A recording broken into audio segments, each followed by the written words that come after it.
भेद नहीं होता, संतों के दरबार में भेद नहीं होता, मानव मानव एक होता। परमात्मा को प्राप्त करने के लिए जो भी वालक से लगा के, वालका से लगा के, स्त्री से लगा के, पुरुष और संत महान पुरुष कोई भी हो, XYZ जो भी भगवान को भजता है वो भगवान का हो जाता है। किंतु भगवान के भजने में जो वेद और संत भेद रखते हैं वो वेद सच्चे नहीं, वो संत सच्चे नहीं। इसलिए इस भ्रम को दूर करने के लिए हमारे संतों ने ये वाणी लिखी। क्या लिखी है? बिना भजन और सत्संग मानव के पास होते हैं। और कौन से मानव के पास होते हैं?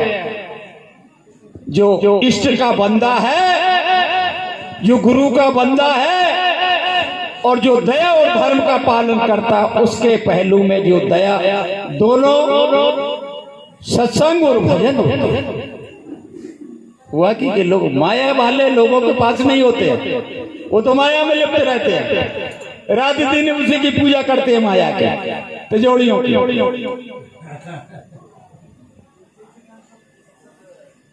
इनके घरों में भगवान का जहाँ भजन होता है, सत्संग होती है, भजन सत्संग। जिनके जीवन में भजन नहीं है और सत्संग नहीं है, सज्जनों,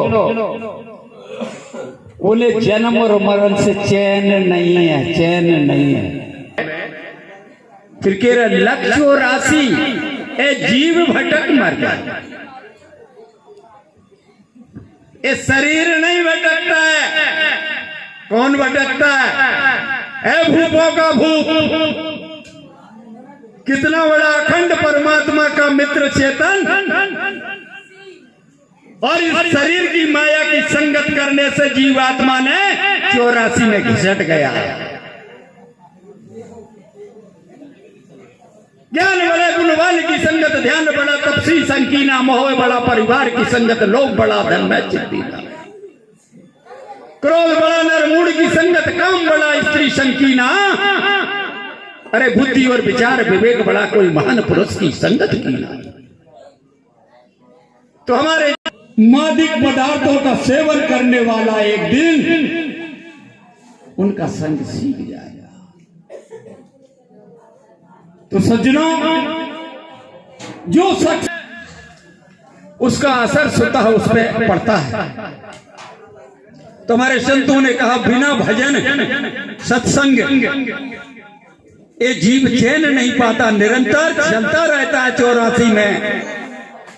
जैसे यहां से जल प्रभावित होता है,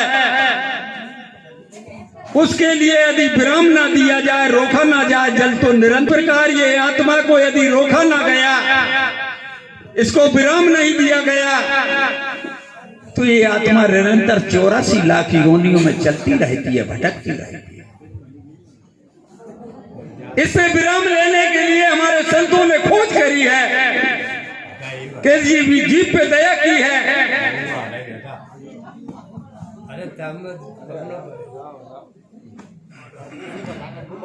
चलता और कुछ नहीं है, पड़े रहते रंगले बंगले, खाली धारा पड़ी रही, अरे जोड़ जोड़ भर लिए खजाने, फिर भी तृष्णा अड़ी रही, कुछ नहीं है। तो बिना भजन सत्संग चैन नहीं पावे, चैन नहीं पावे, वो लक्ष्य और राशि जीव भटक मत। रोकने के लिए जीव के लिए ये 2 साधन कह दिया। भगवान का भजन करो। भगवान कौन है? भगवान बताऊंगा मैं। ये 24 अवतार में भगवान नहीं आया, 24 अवतार से विपरीत है भगवान। वो क्षर में नहीं है, वो अक्षर में नहीं है, वो नियक्षर में नहीं है, वो रंग में नहीं है, वो रूप में नहीं है। उसको कैसे पकड़ोगे? उसको भगवान कहते हैं।